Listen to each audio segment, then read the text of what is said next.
Welcome to Game Changing Real Estate. In this video, we're going to deliver a little bit of information about myself, my journey in starting to become a real estate agent. So we're going to leave some time markers up here in the corner so that you can navigate the video a little bit quicker if there's certain parts of the video that you're more interested than in others. So stick around to the end and we'll leave you with a step-by-step guide on becoming a real estate agent yourself.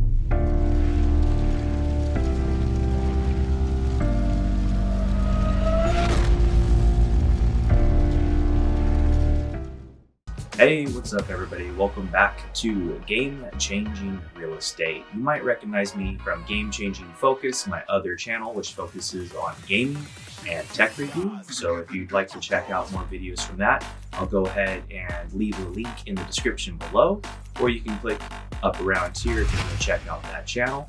My name is Jacob, and it's a pleasure to have you here on this new channel. So, what this channel will be is all about my journey into health, wealth, and happiness, which is going to be found through real estate, investing, and fitness. My journey that I want to share with you guys for anybody that's interested in becoming a new real estate agent or seeing what the process looks like. I'm going to share my steps along the way, kind of just drip in a couple pieces of content of fitness and investing throughout, and see how you guys enjoy that. I wanted to create a space where I could talk about these different topics, such as the health, wealth, and fitness, and break down my routines in each of them, give a platform where you guys can ask questions, give feedback, and let me know what you think, or if you've done something that's worked well for you in life, please feel free to share it. I'd love to read all about it. If you're a new agent, I'd love to get to know you, know what area you work, and a little bit about your journey. It'd be excellent to meet other agents out there. This channel is going to be more of a vlog, journaling, documentation for entertainment, enjoyment, and just kind of mapping out my journey. I do want to say a special thank you out there to the channels that helped influence me. I'm going to go ahead and leave a couple of pictures of their channels right here. And also I'll leave the links to their channels below. Thank you guys for paving the way for other people to kind of see what to do and how to do it, and just sharing your wealth and knowledge with the community. It's great. It's amazing what you guys are doing. So kicking off this video, I'm a little over a 30-year-old sales manager, been heavily involved in the motorsports industry, pretty much everything two-wheel related, all the way to quads and dirt bikes and anything of that nature. I've had sales background and insurance background, who's just recently got their real estate license. If you're interested in becoming a real estate agent, I'll go ahead and leave a link below to some of the classes and courses that I took to help you out. I've grown up in the motorsports industry. I'm an extreme board sports enthusiast, skateboarding, wakeboarding, snowboarding. If you want to know a little bit about me, just as a side note, I've always had a fascination with homes, which is what kind of drew me to real estate. Originally as a kid, I wanted to be like an architect and design homes. And I wasn't sure if I was ever going to get to build houses the way that I wanted to build them. So I strayed away from that vision later on in life, and that's what got me into sales. I really enjoyed the aspect of helping people. I believe in our brokerage's motto, which is win-win or no deal. I think that it really should be mutually beneficial on all ends, and that you can have that and create fellowship and friendship. And one of the best ways to start this path of fellowship and friendship is to become an agent. So without further ado, we're going to go into some of the steps that you need to take in order to become an agent. And if you're interested in becoming one and you want to know what our brokerage has to offer, shoot a comment below and I'll get back to you with the information. But first and foremost, before you can become an agent, you have to take some pre-examination education. This is typically the real estate principles, real estate practice, and real estate finance. We will take an elective, potentially. I took property management. And this is about 135 hours worth of curriculum. So you'll have plenty of time to dive into the books and highlight away and take footnotes and whatever structure works out best for you to retain the knowledge. But please take it seriously. The test is not a joke and it is demanding. There are several people that don't pass it the first time. That being said, if you follow these steps, I'm sure that you will be amongst the passing few. One of the first steps you need to do is go to the DRE website. You can go ahead and Google that and check out the prerequisites to taking the test. Once you've gone ahead and done this and filled out your application, you can start the process of learning. I used a school called Allied, and I'll leave the link to them in the description below. This is where you're going to take your pre-examination. You can also do it through your local college. You can do it through a third-party company. I chose to use website. Now, when you take the pre-examination, you'll have, like I said, 135 hours worth of content that you have to pass. You'll get some certificates at the end. When you get those certificates, you can then go back to the DRE website and print off the application to apply for your real estate license. You'll attach the certificates along with a live scan of your fingerprints and an application processing fee, and you'll send that off to the address disclosed in the application. Please be sure to follow it to a T and only submit one application because you don't want to slow down the process by sending in multiples. In this duration, while you're waiting for that application to process, you should have already or are about to schedule your exam.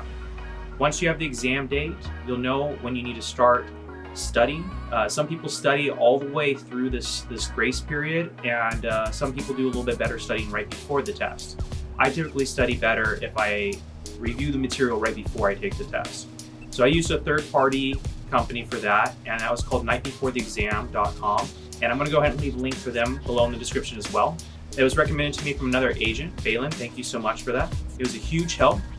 I'd say that probably over 50% of the questions that I answered correctly came from using this guide. The other 50% came from the course material itself and was not, to the best of my knowledge, included in this program, though I might have glazed over it too quickly and just not retained it from the .com course. I'll leave that up to you to decide. Go ahead and check out the link though. Ultimately, I think it was a huge part of the reason why I passed my tests. Now it's time to take your exam. When you take the exam, there'll be about 150 questions with a little bit over a minute each. You'll have a little over 3 hours to take the exam last time I checked. You can take the exam, I believe, up to 2 times before you have a grace period that you need to wait before you can take it again. A passing score on the exam is 70%. When you complete the exam, they're going to give you a piece of paper back at the end, and they're going to ask you not to open it until you leave the building. That piece of paper having your score on it is going to let you know whether or not you passed or not. Now, the tricky part there is your score on it. If you pass the exam, at least when I took it, it doesn't tell you what score you received. It just simply says, good for you, you passed the exam, on to the next step. Go find a brokerage. Which is, a give and take. It's all about the principle of whether or not you're qualified and not the score. So they leave the score out of it if you pass. Now, if you don't pass the test, it should outline your score and areas that you need to focus on in order to improve. Reschedule the exam accordingly, try again. Winners stay focused and they stay true to their goal to the end. Just because you didn't achieve it the first time doesn't mean you won't achieve it the second time. Remember, to fail is the first attempt in learning. Don't forget that. So now that you've completed the exam, it's off to find the broker. Now, when you go to find a broker, this is very important. It's very much so a two-way interview. You need to make sure that they match what you're looking for in them just as much as they want to make sure you match their criteria in a high-performing real estate agent. There's typically, in my opinion, 2 categories of brokerages. The boutique brokerage, which typically offers a lot of hands-on experience and age in the industry, but is a little bit more hands-off on the requirements, maybe doesn't have desk fees, lets you figure it out on your own, but there are resources there for you to use if you want to ask for help. Then there's a more structured brokerage. This one's going to have more consistent training opportunities, set schedules, probably desk fees to help compensate for the training that they're providing for you. This is going to be for the individual that needs a little bit more guidance or just needs to be held accountable. After all, if you're going to pay a desk fee or a brokerage fee, you're going to want to make sure you get your use out of that money that you're paying to them for that. I personally chose this type of brokerage. I have multiple industries that I work in. I still work in more than one career, and I run my day from about 4:30 in the morning till anywhere between 10, 11 p.m. at night. I need a little bit more structure, and I need to hold myself accountable to hit my deadlines. So I chose this type of brokerage. I also chose it because, and this is very important, it had the mentor that I wanted to be working underneath or alongside. It's very important that when you're tackling on a career, Sure, you can learn from your mistakes along the way, but if you can find someone that's already made those mistakes, does what you want to do, and is successful at it, you can cut the learning curve in half. So make sure you bring some value to the table. Find a mentor that you can help out in any way, shape, or form. Maybe you can help show listings for that agent. Maybe you can help their clients find the houses that they need. Maybe you can step in if they're busy and work with one of their clients on their behalf. Do what you can, work it out with them. But at the end of the day, working under a mentor, in my opinion, is going to streamline your path to success, and it's worth the price that you pay. So a little head nod to you, Hal. Thank you so much for allowing me to become part of your team, and I thoroughly enjoy the process so far, and I can't wait to see the results to come in the future. You're absolutely killing it out there in this market. For the beer bug that's going on, it's simply insane what is going on in the housing industry. So thank you so much. Now that you've picked your brokerage, there's going to be those questions that I told you where you're kind of interviewing each other. Long story short, there are tons of questions out there that you can ask. In fact, you could potentially ask too many questions, so it's important for you to identify which ones mean the most to you. In my interview process, the first time around, I asked every single question, and I quickly realized that some of them I really didn't care about the answer, and I was wasting theirs and my time. I didn't know that ahead of time, but in going through the process, I quickly learned that I could streamline this. So what I've done for you is I've compiled a list of the questions that I've asked, and I put them in the description below. Now you can check that out, and what I encourage you to do is to read through it and role play it with someone to see what sort of answers come back in that role play. And that way you can decide which answers actually mean the most to you, streamline it down to that, and keep the interview under a normal, interview time. It's not really drug out. So hopefully that helps you. Now you don't know what you don't know. So the next thing is to set systems in place and reach out for knowledge and experience. So some of the systems you'll set in place are your CRM, your program for reaching out to your sphere of influence, or SOI. You're gonna have some advertisement campaigns that you're going to put together. You're going to have some cold calling scripts that you need to put together, some closing scripts, buying, selling scripts, presentations.